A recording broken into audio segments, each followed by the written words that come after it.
پھر تو کوئی امتحان رہتا ہی نہ، سبھی مسلمان ہوتے، سارے مومن ہوتے، اور نہ کوئی کفر ہوتا، نہ شرک ہوتا، نہ کوئی گمراہی ہوتی۔ لیکن اللہ سبحانہ تعالیٰ کی مشیت یہی ہے انسان کے بارے میں کہ اس کو اختیار کا حق دیا گیا ہے، اس کو آزادی دی گئی ہے، اس کو شعور دیا گیا ہے، اپنی پسند سے اس کو اپنا راستہ چننے کا حق دیا گیا ہے، قدرت اس کو دی گئی ہے، جنت کا راستہ بھی بتا دیا، دوزخ کا راستہ بھی بتا دیا، اور موقع بھی دے دیا، مہلت بھی دے دی، انبیاء اور کتابیں بھیج کے سب کچھ واضح بھی کر دیا۔ اب یہ دیکھنا ہے کہ انسان خود کیا کرے گا۔ تو اس لیے یہ جو لوگ پلی لیتے ہیں نا کہ بس اللہ تعالیٰ نہیں چاہ رہا اس لیے میں نیکی کی طرف نہیں آ رہا، اللہ تعالیٰ چاہے گا تو میں آ جاؤں گا اس کی طرف، یہ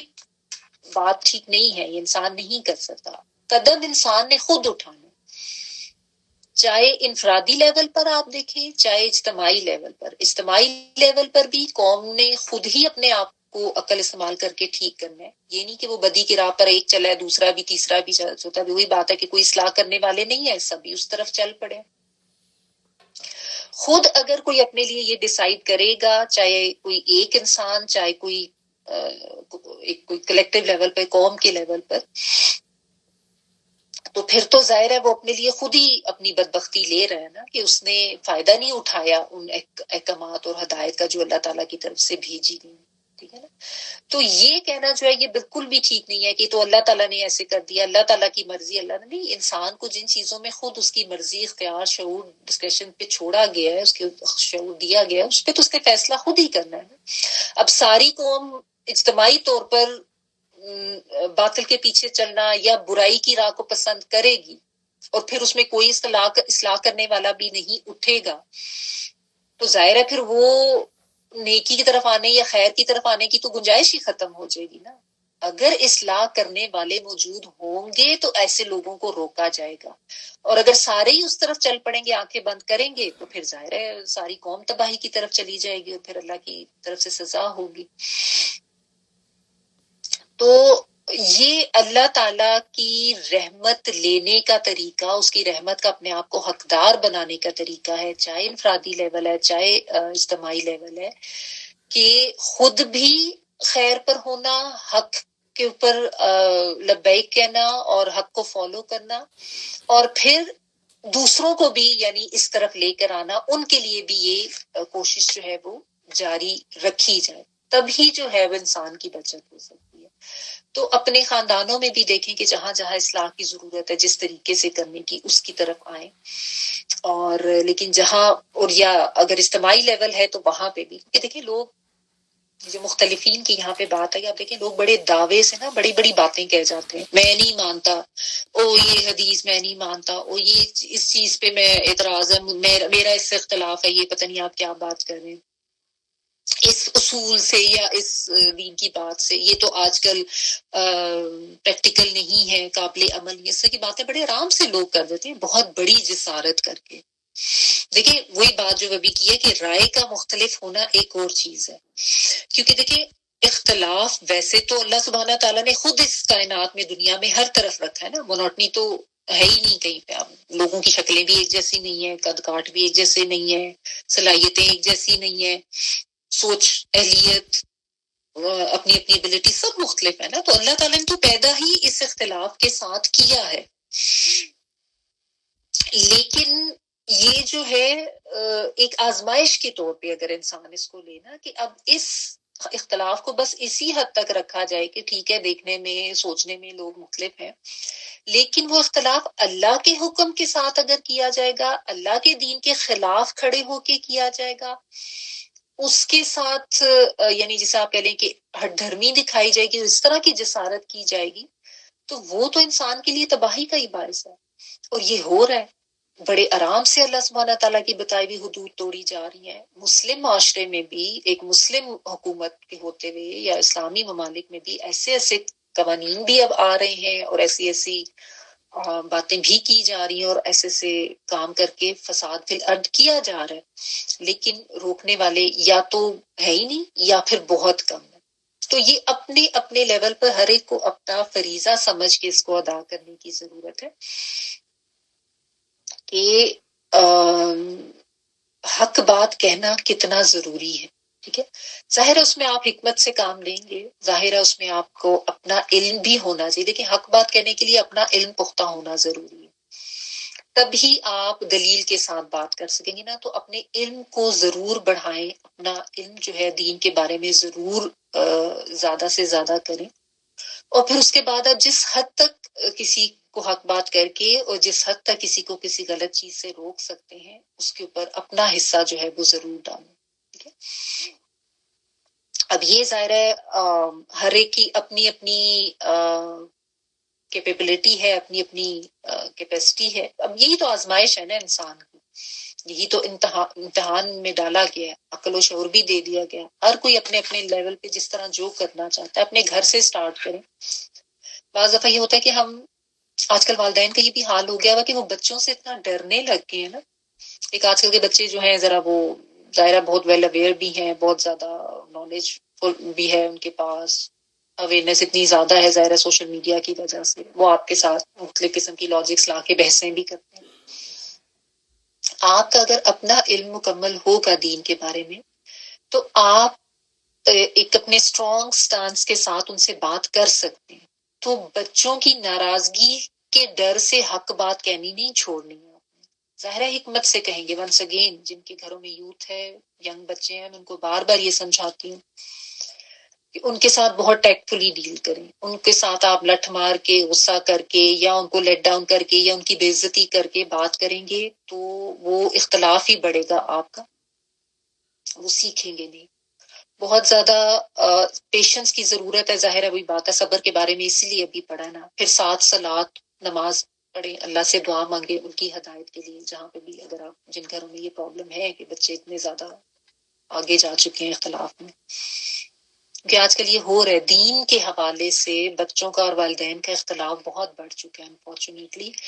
اور یہ کہہ لیں کہ جو عمر تھی اس وقت غفلت رہی، نہیں سکھا سکے، وہ عمر اب گزر گئی. لیکن خیر اٹس نیور ٹو لیٹ. اپنی کوشش جاری رکھیں صبر کے ساتھ، دعاؤں کے ساتھ، اللہ سے مدد مانگتے ہوئے بچوں کے ساتھ جو بھی معاملات ہیں ان کو اچھی طرح سے ڈیل کرنے کی کوشش کریں، ان کو سمجھانے کی کوشش کریں. ونس اگین وزڈم کے ساتھ، حکمت کے ساتھ، بہت زیادہ صبر، ہمت، حوصلے کے ساتھ. لیکن یہ جو ڈر ہم لوگوں نے بٹھا لیا نا کہ پتہ نہیں بچوں سے ہائی یہ کہہ دیا تو وہ ناراض ہو جائیں گے، ہائی وہ کہہ دیا تو وہ برا مان جائیں گے. نہیں، چاہے برا مانے، چاہے وہ ناراض ہوئے، جو بھی ہے آپ نے حق بات کہنی ہے. آپ اپنے بچوں کو امر بالمعروف کہنا آپ کی ذمہ داری ہے، ان کو غلط چیز سے روکنا آپ کی ذمہ داری ہے. ٹھیک ہے. ایک دفعہ نہیں ہوتا پھر کہیں، پھر کہیں، بار بار کہیں. ٹھیک ہے. اچھے طریقے سے وہ غصہ کریں، آپ غصہ نہ کریں، آپ نارمل رہیں. تو بات وہی ہے نا، یہ جو اللہ تعالیٰ کہہ رہے ہیں کہ ایک امت بنا سکتے تھے. بعض دفعہ لوگ کہتے ہیں جی ہمارا فلاں بچہ تو ٹھیک ہے، دوسرا بچہ جو وہ ایسے ہے، وہ نہیں مانتا. تو اللہ تعالیٰ سارے بچوں کو بھی ایک جیسا بنا سکتے تھے. لیکن یہ آزمائش ہے نا، والدین کی بھی ہے، اس بچے کی بھی ہے، اور باقی بہن بھائیوں کی بھی ہے. تو اس آزمائش کو سمجھنا ہے. ظاہر ہے اللہ تعالیٰ کی طرف سے جو بھی ہے اس کو اسی طرح سے آپ لیں گے، اور اس میں گھبرا کے یا ایک دم سے ہمت چھوڑ کے یہ کہہ دینا کہ نہیں یہ تو اس کا تو دماغ ہی بالکل الٹ ہے، یہ تو ہر بات کی اختلاف کرتا ہے، ہر بات سے الٹ بات کرتا ہے، تو اس کو تو چھوڑ ہی دو، اس نے تو کبھی ہدایت پکڑنی نہیں، اس کے اوپر تو مہریں لگ گئی ہیں. اس طرح کی باتیں لوگ کر جاتے ہیں. یہی سمجھنے کی بات ہے، یہ نہیں کرنی. اصلاح کا عمل انفرادی لیول پر ایک کنبہ ہے، زیادہ بڑا خاندان ہے، کوئی بستی ہے، کوئی قوم ہے، چھوٹے لیول پہ، انفرادی لیول پہ، بڑے لیول پہ، اجتماعی لیول پہ، یہ جاری رہنا چاہیے. حق بات ہوتی رہنی چاہیے. یہ جب تک جاری رہے گا تو اللہ سبحانہ تعالیٰ کی رحمت بھی ملتی رہے گی، اللہ تعالیٰ کی طرف سے مغفرت بھی ملتی رہے گی. جب بالکل امیون ہو کے بیٹھ جائیں گے یا چھوڑ دیں گے کہ چلو ہم کیا کریں، رہنے دو،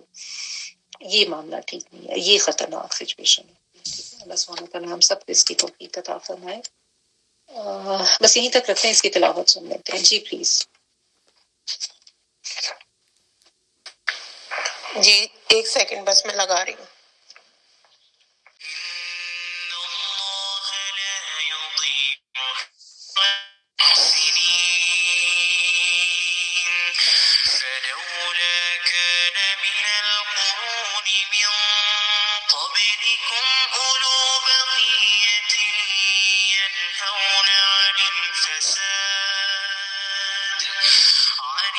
الفساد في الأرض إلا قليلا ممن أنجينا منهم واتبع الذين ظلموا ما أترفوا فيه وكانوا مجرمين وما كان ربك ليهلك القرى بظلم وأهلها مصلحون ولو شاء ربك حمدك نشهد أن لا إله إلا أنت نستغفرك ونتوب إليك سبحان ربك رب العزة عما يصفون وسلام على المرسلين والحمد لله رب العالمين بارك الله لي ولكم في القرآن العظيم ونفعني وإياكم بالآيات وذكر الحكيم. دعا کر لیجیے.